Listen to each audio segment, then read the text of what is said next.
A continuación tendremos el mensaje Unánimes a cargo del pastor David. Es hermoso cuando la Iglesia del Señor participa de los diferentes ministerios, las diferentes tareas, las diferentes bendiciones. Es hermoso verlo unánime. Y esta es una de las características de la Iglesia, y solamente se logra por medio de la obra del Espíritu Santo.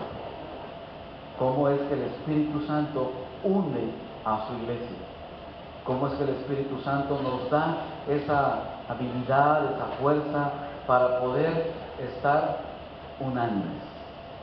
Estamos aquí hoy agradeciendo a Dios estos 130 años de nuestra Iglesia, el Buen Pastor.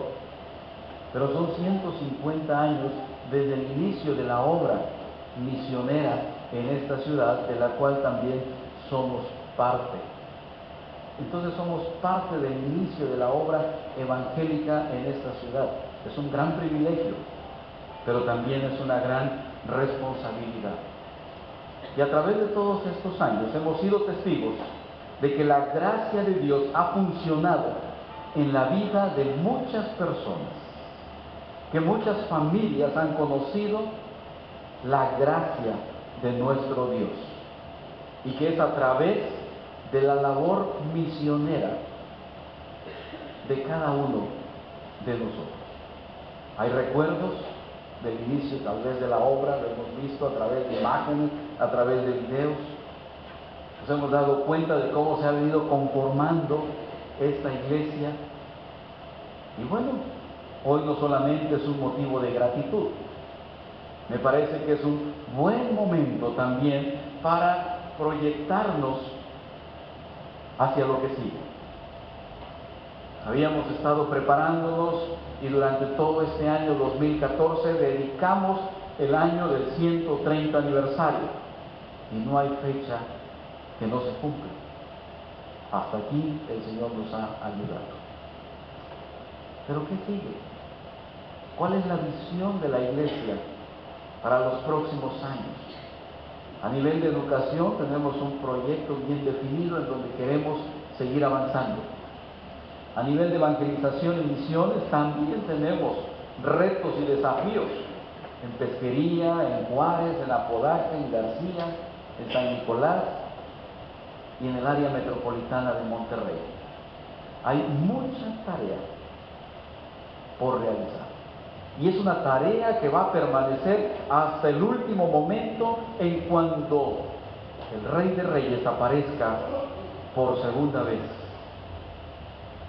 Pero en este quehacer, en esta tarea, en este momento de fraternidad, en este momento de júbilo y de gozo y de gratitud, quiero dejar entonces una palabra entre nosotros: unanimidad. Unanimidad es cuando absolutamente todos estamos de acuerdo en aceptar este o aquel asunto. Unanimidad es cuando no hay ni uno solo en contra. Y la iglesia del primer siglo permaneció unánime, de tal manera que el Señor añadía a la iglesia los que habían de ser salvos. Hoy nuestra iglesia necesita la unanimidad. Y yo lo que quiero dejar en la mente de cada uno de nosotros es unánimes en qué áreas, en qué aspectos. Lo primero que quiero mencionar es: debemos permanecer unánimes en la oración. En la oración. Una de las características de la iglesia del primer siglo es que se reunían de manera unánime para orar. En el mismo aposento alto donde habían celebrado la Pascua con Jesucristo, 6 semanas después, estaban unánimes, perseverando en oración y ruego. Hechos capítulo 1, versículo 14. La actitud unánime en la oración se repite en los siguientes capítulos, en las siguientes reuniones. Pedro y Juan, por ejemplo, cuando fueron encarcelados, amenazados y liberados. Hechos nos dice que ellos, habiendo oído, alzaron unánimes la voz a Dios.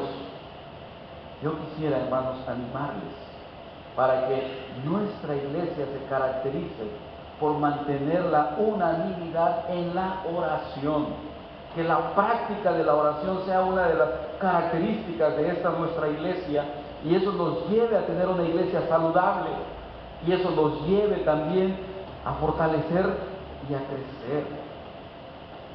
Sin embargo, una de las funciones pues importantes de la vida de la iglesia es la oración, pero que se ha descuidado en casi todas partes, en muchas partes. La falta de unanimidad de los miembros de la iglesia en las reuniones de oración. Alguna estadística dice que en algunos lugares solamente 1 de cada 10 miembros participa y se reúne en los momentos de oración. Entonces, si fuese así, por cada 100 seríamos 10 los participantes en las reuniones de oración. ¿Por qué no aceptar este reto y este desafío? ¿Por qué no proponernos mantenernos unánimes en la oración? Y bueno, ya sabemos que la oración es el recurso que Dios nos ha dejado para poder fortalecer nuestras vidas, para poder vencer en medio de las necesidades, los obstáculos y los problemas, y que toda aquella prueba, por muy difícil que sea, la oración nos fortalece para poder enfrentarlo. Animémonos pues a ser unánimes en la oración, pero también debemos ser unánimes en la adoración. En el texto que hemos leído, capítulo 2, versículo 46, dice que perseveraban unánimes cada día en el templo. ¿Para qué se reunían en el templo? ¿Cuál era el propósito de estar reunidos en el templo? Alabar, adorar, servir a nuestro único y solo Dios. La razón fundamental al asistir a la casa de oración es para adorar a nuestro Dios en espíritu y en verdad.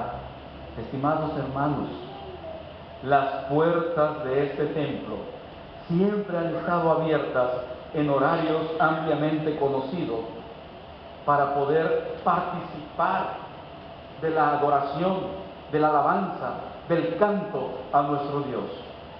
A lo largo pues de estos 130 años, nuestro templo ha sido un centro de adoración, pero quisiéramos estar unánimes en este servicio a Dios. No dejar pasar la oportunidad de estar en el templo y adorar a nuestro Señor. Oración, adoración, y vamos a pensar en un tercero: unánimes en el compañerismo, unánimes en la fraternidad. La iglesia del primer siglo comenzó a crecer. Los primeros que estaban unánimes en la oración eran 120. Después de la predicación del apóstol Pedro, crecieron a 3,000. Pero ya en el capítulo número 4 nos presentan 5,000 varones, más sus familias. Estamos hablando probablemente de una iglesia de 8,000. Desde el inicio, rápidamente fueron creciendo por la característica unánimes, a una sola voz, como un solo hombre, como un solo pueblo, unánimes en la oración y en los ruegos y en las súplicas, en los momentos de adversidad y en los momentos de triunfo, unánimes en la oración, unánimes en el templo, en la adoración, pero también en la fraternidad. La Biblia nos dice que tenían todas las cosas en común y que además partían el pan cada día en las casas, comían juntos con alegría y sencillez de corazón. Qué interesante también esta otra característica. En el templo y en las casas convivían, disfrutaban la fraternidad, se saludaban con el amor cristiano, disfrutaban la amistad del hermano y de la hermana, fomentaban el compañerismo, de tal manera que era una iglesia pues creciente, saludable. Está comprobado, una iglesia donde se practica el compañerismo, una iglesia donde se comparte la fe, pero de manera amigable, de manera fraterna, de manera sonriente, es una iglesia que crece. Porque cada uno de sus participantes son servidores, se ayudan mutuamente, lloran juntos, cantan juntos, pero también disfrutan juntos las bendiciones. Hermanos amados en el Señor, yo quiero animarlos para que nuestra iglesia siga siendo una iglesia que practica unánimemente el compañerismo, la fraternidad, el amor cristiano, la tolerancia, el respeto y sobrellevándonos los unos a los otros en el amor del Señor. Y seremos una iglesia con muchas posibilidades de seguir creciendo y de seguir extendiendo el reino de nuestro Dios. Tenemos diferentes momentos a través de las organizaciones, la sociedad femenil, el coro, la sociedad de varones, el ministerio juvenil, el ministerio de educación. Hay diferentes espacios en donde podemos fomentar la unanimidad en la oración, en la adoración y en el compañerismo. No solamente son eventos aislados, no solamente es traer un poco de pan y un poco de café. Se trata de convivir, de disfrutar nuestra amistad cristiana. Y desde esta perspectiva, hermanos, vamos a llevar ese espíritu fraterno a todos aquellos que están en soledad, aquellos que están angustiados, aquellos que tienen diferentes necesidades, que están tan preocupados. Y entonces la iglesia del Señor lleva consuelo, lleva fortaleza, lleva ánimo mediante la fraternidad. Dos más. Proclamación. Eso fue una de las características de la iglesia del primer siglo. Anunciaban el Evangelio, la buena noticia. Los apóstoles, Pedro, Juan, Pablo, lo que hacían era proclamar. ¿Cuál era la esencia del Evangelio? Que Cristo murió por nuestros pecados, que Cristo fue sepultado y al tercer día resucitó entre los muertos conforme a las Escrituras. Este era el Evangelio del primer siglo. Esta era la buena noticia, que si creyeres con tu boca y confesares que Jesucristo es el Señor, serás salvo. Y se reunían en el pórtico, dice la Biblia, de tal manera que se presentaba y se proclamaba la buena noticia, y más aumentaba el número de hombres y mujeres en la iglesia del Señor. La proclamación del Evangelio debe de seguir distinguiéndonos como iglesia. Debemos compartir el Evangelio, debemos vivir el Evangelio, debemos anunciar la buena noticia. Y finalmente, quisiera también dejar en su mente todo lo que tiene que ver con el aprendizaje, la enseñanza-aprendizaje. Hemos dicho que nos distinguimos por una iglesia que estudia la Biblia, que estudia la palabra. Queremos profundizar en el conocimiento de la palabra. Unánimemente queremos conocer y aprender atentamente las cosas que la Biblia nos enseña. Debemos entonces fomentar y promover el aprendizaje del Evangelio para poder crecer y para poder compartirlo también hacia los demás. En ese sentido, como iglesia, hacemos grandes esfuerzos para que tengamos buenos programas de educación cristiana. A través de la Escuela de Formación Cristiana, cada domingo contamos con diferentes módulos de enseñanza, pero también durante la semana, desde el lunes hasta el viernes, hay diferentes grupos de estudio bíblico en donde debemos unirnos y profundizar en el conocimiento de la palabra.